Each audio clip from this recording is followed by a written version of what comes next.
everybody. It's Killingbird. Hey man, it's Marc Alioto, aka the Mush 415, aka AZNLN 007. We're here to do a little database review, which I think is going to be pretty fun. Fair warning: somebody just started sawing trees outside of my house, so if you guys can hear that, I apologize in advance. Um, so yeah, this is going to be cool. I think this is something that Mark and I do, and a lot of pros do on the regular, which is if you're using PokerTracker or Hold'em Manager, you can mark hands that you think are interesting or that you should look back at to see if you messed them up or if you could have played them a little differently. So that's what we're doing today. We have a selection of hands that I have played on America's Card Room. And so these hands are like a variety of different types of hands. There's going to be like pre-flop spots. There's going to be like, short stack all-in spots. There's going to be should we be calling spots? Should we be folding spots? So they're not necessarily designed to be specific to any certain concepts or anything like that. They're literally on the fly while playing, six tables, just marking hands, going, I got to look back and see if I fucked that up. So that's what this is about.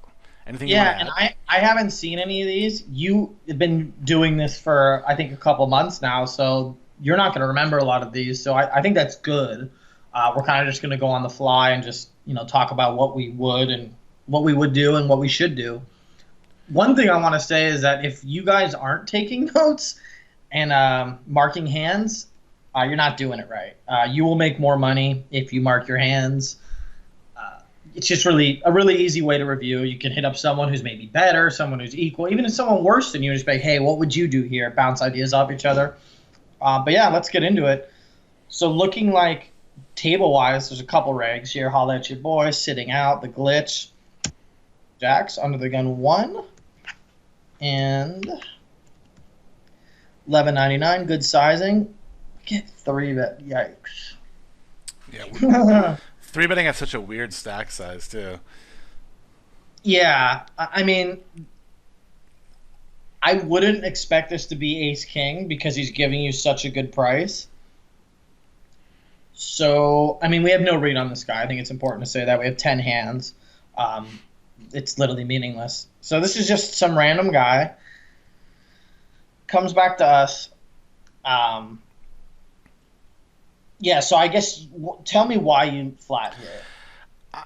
I'm kind of wondering the same thing. The only thing I can think, like to me, looking back at this hand now, like this just seems like a pretty easy spot to just like put it in. The only thing I can think is maybe I'm actually planning to fold like ace and king high flops because this guy is, he's obviously showing a lot of strength, but he's probably going to shove those flops with smaller hands too. So we end up just giving him an opportunity to like make us fold the best hand a lot. So I don't like this flat at all. Yeah, like I think if I had 9s here, I think we're getting 3.5 to 1. We'd be putting in, what was it, 1,400 to win 5K. I mean, if I had 9s here, I would flat, but like I think 10s plus, and like aces and kings, I'm gonna flat as well. Actually, no, I'm not gonna flat those because I think he's always calling. Yeah, I'm not in love with this, but like I think we just have to shove like jacks and like once we go down like the 10s, 8s, and stuff like that. I mean, 8s is interesting. Like the smaller pairs, I just don't think he's ever folding here. Yeah, So I kind of agree. I mean, is there any logic to flatting here so that he doesn't fold those hands? If that makes any sense. I mean, I think it's very rare that he's 3-bet folding though. So yeah, especially this sizing. I mean, this is a sick spot to 3-bet fold. It's just not very common. So readless. Like I'm just gonna assume that this guy is getting it in, and like we have kind of the top of our range. So let's just pile it. We do flat, and I think this would be okay with like a hands like 9s, 8s. And now we're just in no man's land. Like, Yeah, this completely sucks because like he would probably do this with like ace queen absolutely, absolutely. because he knows that king's way better for him than for us because we don't have ace king. Like So we might like have king here's queen. the thing, like if he has aces or ace king or top set, like he's not shoving here. Like I'm probably still gonna call here. Like if I did play the hand this way, I'm still gonna call here for the reasons you just spoke about, that I think he's jamming full range. Yeah, that's a really good point. I mean, the one good thing is we can kind of eliminate aces, kings, and ace king from his range. We should. I agree. Like, and if he does this with queens, like he just gets the value on us in the sickest fashion ever. But yeah, I'm not giving him ace king and aces and top set. I think he just bets those small for value, because if he has a king like or aces, like what can we really have? Like king queen, if he has it. Like there's just not enough hands we can have that would call. Yeah, So yeah, I still think calling here. I have a feeling you fold because of your reasoning for flatting. I'll I be hope. interested to see. Nice. Hey, Ship it. Nice. Yeah. nice. Okay. So I love that you called. I'm shocked. That's awesome. I wonder if you came to the conclusion that he wouldn't be jamming aces and ace king and stuff like that. Do you think you did? I think probably. Like, I actually wonder what I would have done if he would have bet like 3,200 or something. Because then all of a sudden it's like, well, shit, he just has aces, kings, or ace king now. I would assume this guy is a pretty good player, because rather than shove, he's like three betting to induce, which I think is kind of cool. I'd probably just shove with nines, but I mean maybe I can't imagine he's three bet folding.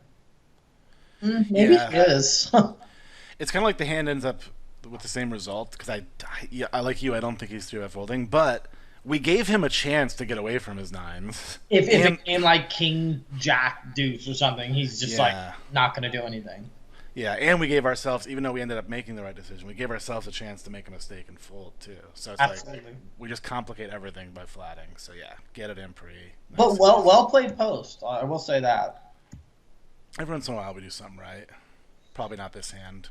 I have no idea what happens in this hand. Okay, But so like you just need to pile here. yeah, and I'm guessing that's the reason I'm wondering about this hand. I mean, we won't really know until we play through it, but I think that's probably the question. Like, is this just a jam? Can we ever raise fold here? I mean, Yeah, because like I don't think I could like see raise calling. like yeah, neither do I. Raise folding. I would like that with a hand like where you had a blocker, like where you had ace three or like king nine or something like that. I don't want to like raise fold this good of a hand. That when you do shove and get called, you're just flipping so often. I mean, it sucks when they have an overpair, but that's just part of the game. You shove here, if they all fold, you gain 6K, which is like a pretty big chunk of your stack right now. Yeah, So yeah, I would shove up to. I think shoving up to 20 is profitable, but I may just shove like 18 and below. I mean, I'm probably shoving 20 big blinds too. okay. And Actually, yeah, actually, no. Like, look at their stacks. Like,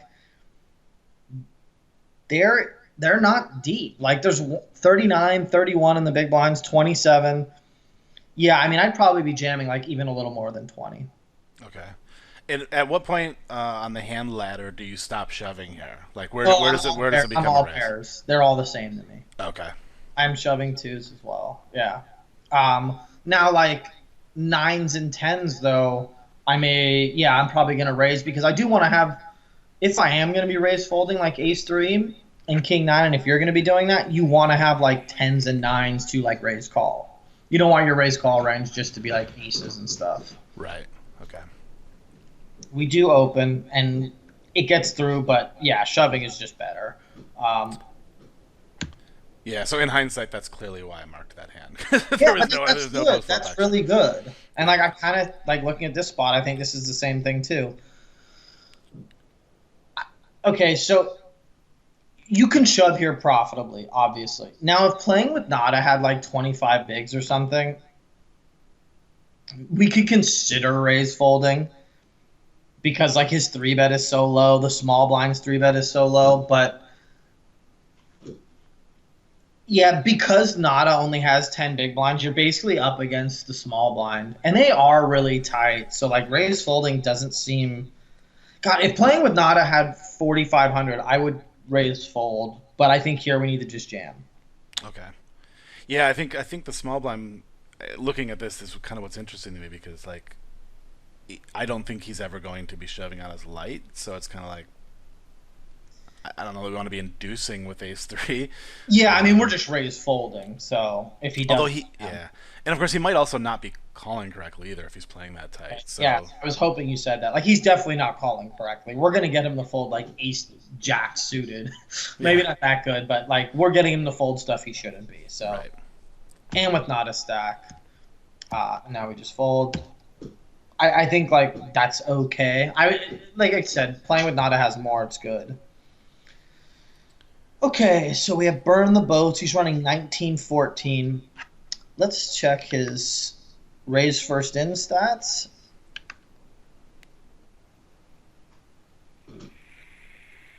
Haven't used. There we are. So total 21, EP 13, MP 17. This guy seems just like a normal reg. Like he's opening, 15-ish EP, cutoff, button really high, small blind. I mean, if you've established that you could 3-bet fold off this stack, you could 3-bet and not shove, but I think here we just have to shove. Um, he's opening tighter than, not tighter than most, but he's opening not as, like, he's not opening a crazy range here. So, like, I expect him to call, like, fairly often, especially with, like, a bunch of reship stacks and who he's opening into. So, yeah, like, I want to shove this for value. Well done. Okay. And he Any does. any value to flatting to try to induce bluff, shoves from behind, squeezes? Not with jacks, but like kings and aces, yes, and like maybe some of the time queens. I think if you flat, it's going to look really strong though to the average foe, especially since you've been around for a while. Like I think if you flat here, like it's just to me, I would just be like, oh, KB's got it. What a dick, he's flatting. But yeah, like unknown table, and we have like the top of our range, sure. Good sizing.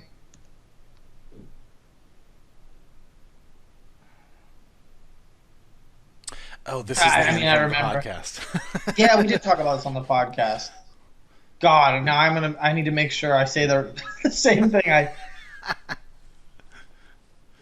I'm just thinking. Basically, I'm thinking if we can. Yeah, I'm just gonna 4-bet to like 2,700. Yeah, 2,700. We could go a little smaller. Yeah, I don't see that. I would flat like aces and kings, but I'm gonna 4-bet to induce here versus him. Yeah. Although he's on the tighter side, so maybe jamming is better. Yeah, either or I'm okay with. My preference, but like I have some 4-bet folds here. If you don't have 4-bet folds here, you probably should jam. Right. That makes sense. Yeah, it's funny. I'm actually trying to remember what we discussed on the podcast with regards to this hand. So, for people who don't know, this hand was discussed on a recent Tournament Poker Edge podcast with Mark and Big Dog. So, if you want like a really long conversation about the hand, I encourage you to go check out those podcasts. Yeah, you should be listening to those anyway. So. a bunch of different views too, because that was Kate. That was the 5 of us. Yeah. Or 4 of us. You do flat, and I don't hate it, but like this guy is really tight, so I kind of expect him to have something that he's going with, and that something doesn't have to be better than queens. Like, in fact, it's probably not better than queens since we have like top 5%.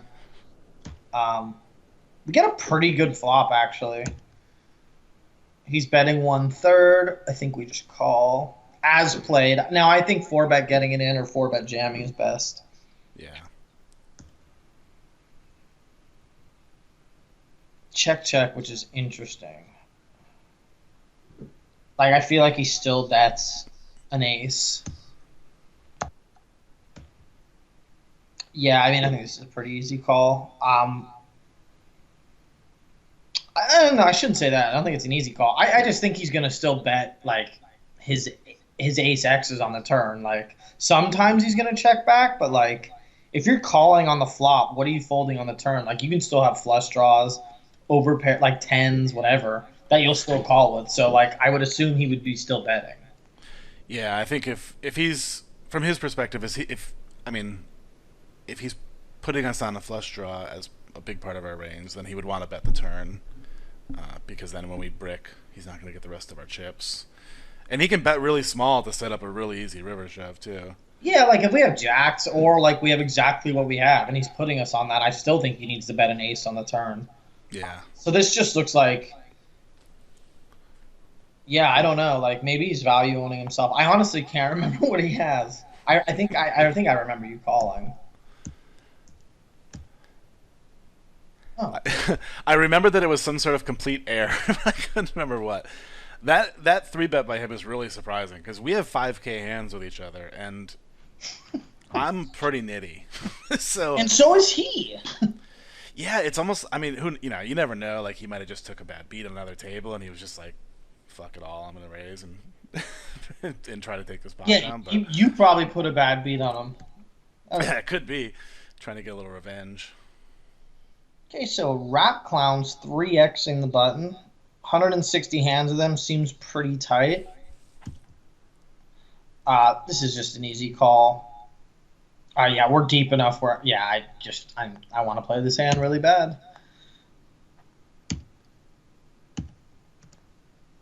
Oh, jeez. I mean, just call. I mean, like that's scary because he's overbetting the pot, but I don't really know what that means. Like, this is kind of a dry board. I mean, this isn't kind of. This is dry board. Yeah, what are you thinking here? I think I'm really kind of afraid. I mean, he's opening the button, so obviously his range is a little wider than his HUD stats show. Like, but I mean, he's still a 13-8 over 161 hands. So when they pot this flop, it's just like, is this ever like ace-9 or something? I just don't know from a player that type. So I mean, my top pair. Although he's like a tight player, I think he's bad. Like I don't think there's a good hand. I don't think there's a. Yeah, this is just bad sizing all around. Like pre-flop, whatever. Like I can get it, but this just doesn't make any sense with any hand. Yeah. Unless he sees your whole cards and has like queens or something. Right. Yeah. So I mean, I think I'm calling every time, but I'm definitely calling. I think to reevaluate turn. Like, see now,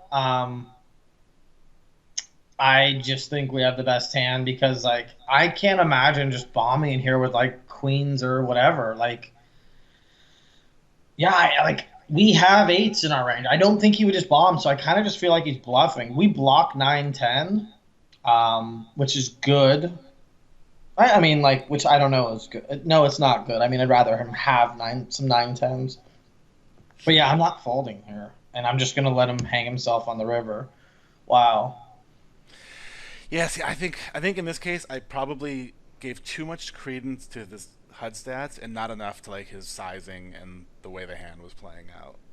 Like, I think I just freaked out because I'm like, oh my god, a 13-8 potted it twice. I'm out. Yeah, so, okay, well, so that's good. Like, so how does the 13-8 play, like, a paired board turn? You have to ask yourself that. And in my opinion, like, I kind of feel like they're not going to bomb it. Like, I feel like that's like, if it's the 6, I could see him just continuing to bet big. But, like, the 8 is, like, smacks the shit out of you. You know, you have a ton of 8s in your big blind defend range.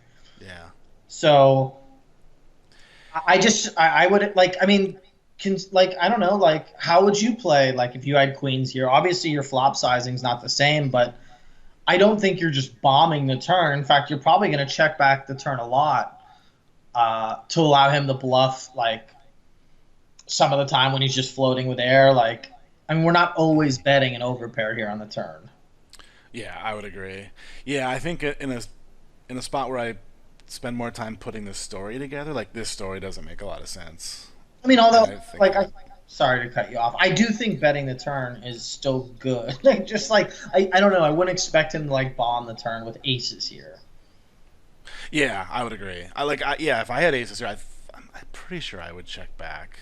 Yeah, I feel like betting's okay because there are a decent amount of draws.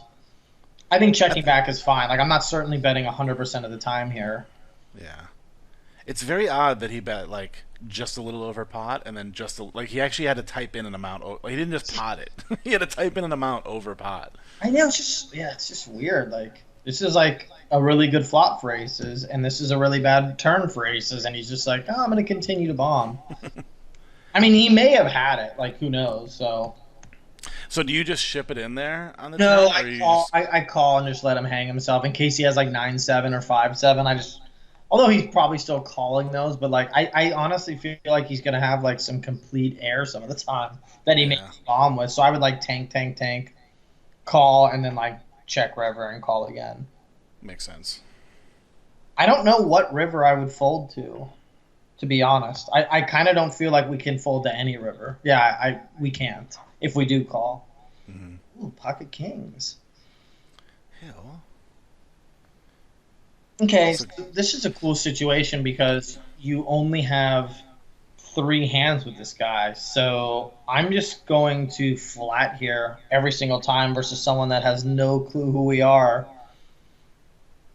Yeah, I'm just gonna flat. Hopefully, barrel fish comes along. Maybe he squeezes. Like we just have a really good hand. I would do the same with aces. I would do the same with queens. Like the non pairs that I would three bet get in, like ace king suited, ace king off, ace queen. I think I just flat. hmm Yeah. So what's your thoughts here? I like flatting too, especially like stack sizes are pretty good to be able to get all the chippies. I think Oh yeah, so. that's easy. The, Yeah. the thing is like if this was broke finger, like we wouldn't flat. Like I think we just jam and like we'd have a pretty not a wide jamming range, but like we'd have like some of the smaller pairs like maybe nines and stuff. Maybe not nines, but like tens plus or whatever. Here, like where we don't know this guy doesn't know us, we don't know him, or at least that's what we have to assume since we have three hands with him. Hmm. We can play exploitatively and just like flat here. Yeah, I like that. What do you think you do? It's kind of interesting. Yeah, I see it now. I was gonna say that I wonder if if this hand were from 3 months ago, I think I would have raised, and if it's from like 2 weeks ago, I think I would have flatted. I've been doing a lot more flatting in these kind of spots. And Yeah, it's kind of funny because you'll see people. So I might be streaming these tournaments on Twitch, and I'll get a lot of viewers who are like, "Well, you let them get there because you just flatted your aces pre or whatever," but they forget about all the times where you get them to hang themselves, like with Jack nine off here or yeah, whatever. So yeah, I'm glad I flatted. I don't know when this hand was from, but I like the flat. yeah. I think it's just you just have to be careful. Like always check and see how many hands you have because like imagine if like I opened here and you flatted. Like I would kind of I'd be like, oh, I mean like maybe you were fucking with me. I don't know. Like if it was a cash game or something. But someone that has a lot of hands with you here, like it's hard to play super like trappy, quote unquote trappy. Right. So we do check, and he checks back. Seven of diamonds, two flush draws now. I kind of think he bets like he bets spades on the flop. I think he bets a lot of his diamonds because a lot of those like his backdoor diamonds. A lot of those diamonds have backdoor straights too. Mhm. So he may bet those check too, but I certainly want to bet here to get called by like his middling pairs, eights to tens, that he still may check back. So I would bet like 29-3. What do you think? Yeah, it feels right. I like. I mean, I feel like the seven of diamonds is a pretty good card because it does give him some more combos of flush draws, which he might call us with, and sometimes he might. I mean, we don't know enough about him to know if he like checks those back. And even if he has like ace king or something, he might still call us here because he's shown weakness on the flop. So he might just go, "Oh, this guy's just taking a stab now." So I like kind of smallish, like 3,200 or something. The thing is like a lot of his check back range is going to call here. So like maybe we want to size it so we can get it all in the river. I mean, if we bet like 5,200 here, um, that's going to set up a pretty nice pot size river jam. That's true, and he's not. He's probably not folding like eights, nines, tens here. Yeah, I feel like the same range is going to call us. So I think we need to make it bigger so we can set up a river jam. I want to bet 3K to get called by Ace King, but I feel like maybe he's still going to call that to 5K. And the times he has like a lot of those middling pairs that he is going to check back. So I consider him to have a pretty strong check back range here. I would consider anyone that check back here versus a small blind flat to have a pretty tight check back range on the flop. Yeah, and he might have actually even He might even be more likely to have c-bet ace king and ace queen. So we might even be able to weigh it more towards like middling pairs. Yeah, exactly. I mean, that's just one of the unknowns, but yeah, absolutely. So yeah, I think 5,200 is good. You bet 4,400 and he calls. Now look at pot. I mean, you need to just jam here. So like making it 1,400 more would have been perfect. Like uh, as played, I think you need to just jam for everything we talked about on the turn. Like we think he has a strong range. Yeah, and this just shows the importance of good sizing because now all of a sudden 20k looks so much more scary than if we had put 20k in the pot. Yeah, and who Yeah, knows if you're gonna jam? Like maybe now you bet like 9K, and that looks like the strongest of them all. I right. think you're betting like capture stack on the river, like whereas like a pot size jam on the river kind of can be bluffy, like super polar. It's like bluffy or nutty. Right. We do check, which is interesting. I think this is really bad. This seems bad. I'm Yeah, absolutely it's really shocked that I bad. checked. This is really bad. I'm actually trying to think of a reason why I would have checked here. I mean, maybe because diamonds and spades miss, but like he's betting spades on the flop, and he's damn sure gonna bet a lot of those diamonds on the flop too, because Yeah. a lot of his diamonds that he opens are gonna have backdoor straight, so he can like double and triple those. Yeah, this is a mistake. Hey, congrats, KB. Made the minimum. You got Yay me. yeah, but I'm happy you marked it because that means you felt you played it like shit. Yeah, I definitely don't think I marked this one because I'm like, oh, I owned this guy. I'm gonna mark this hand. Yeah, that's pretty bad. I don't know why I would ever do that. I mean, that could be like a multi-tabling mistake as well. So barrel fish opens under the gun, and we have 20 bigs. I love the flat here. If we're going to be flatting like our standard 70 to 80% here to like a min raise or like a min raise plus 2K, whatever, 200, I want to have some nutted type hands here, and certainly a lot of ace x. Like this is, I would be flatting ace king as well, and I'd probably be I'd be flatting aces. So yeah, I like this a lot. Not the best flop. It's like a good flop for our range and a bad flop for his range. So I don't expect him to go crazy here. I actually don't think he's going to c-bet at all. Like I don't know what I would c-bet. I'm not even sure I would c-bet an overpair here because this is just like the wet of wettiness. So that's a good turn, but like I said, like based on what he's checking back here, like I kind of expect him to check back some overpairs and like certainly ace king. We could be dead here, so we could consider turning our hand to a bluff, I guess, but we kind of have too much value. God, it's close. What are you thinking? I could just ramble all day. Yeah, that's kind of what I'm wondering too. Like, it feels like kind of a good place based on his check back to try to sort of steal this pot, but I feel like our hand just has like too much value. Yeah, and then the turn is horrible for us. Like that takes away a lot. Like of our obviously we don't have as many 10x, which is like a big chunk of what we would be betting here. Right. So yeah, I may just check fold turn, and now we get an ace and like just let him bet. Like if he has threes, all of a sudden he may turn that into a bluff. If he has a better ace, aka ace king, we minimize. I mean, he's not going to raise this anyway. It's just a good card for him to bluff, and if he has an ace, he's going to bet it for us anyway. A lot of those aces we beat. In fact, most of them. Yeah, I mean, it's just a call. Like if he has ace king, so be it. Which like he's going to have a decent amount of the time. Perfect. Worked out great. Yeah, I think that's a pretty interesting spot because I think a lot of people who would have played their hand like me are going to see that ace and go, yes, we got there, going to bet. But like you said, he hasn't shown any strength. And if he has something like fours, fives, threes, he's just going to like fold every time. Absolutely. And like you have to think about it like, so when he checks back flop and turn, like he doesn't have eights or nines. He doesn't have tens. He can have like ace seven or something. But he would bet that on the turn. Like he's going to be betting eights, nines, any 7x on the turn. And then like he's always going to be checking back fives, to twos and then like all his ace X, like king queen, he probably bluffs on the flop. So when he bets here, it's like literally ace X, fives down.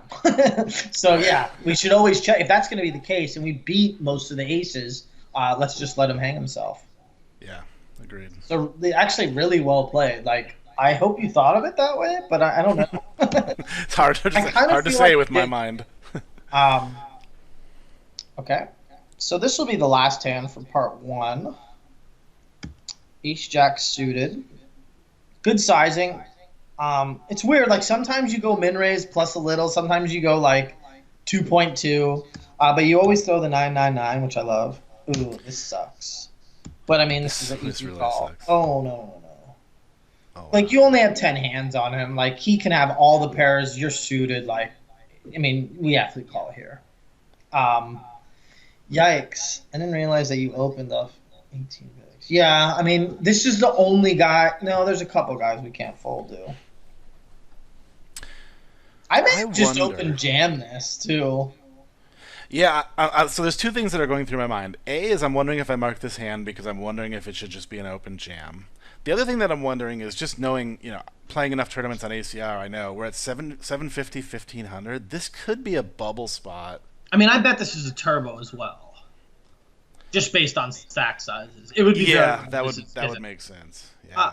I want to be clear though. The reason I like shove, or like I'm okay with shove, I actually like raise calling the best, but there's just a lot of shorties. There's like 1, 2, 3, 4, 5 guys like 12 big blinds and under.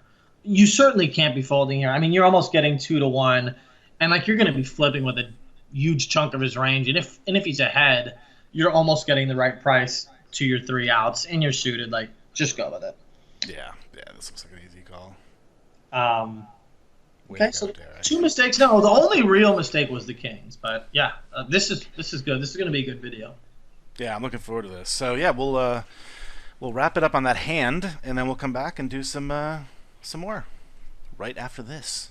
Hand train. Chugga chugga chugga chugga.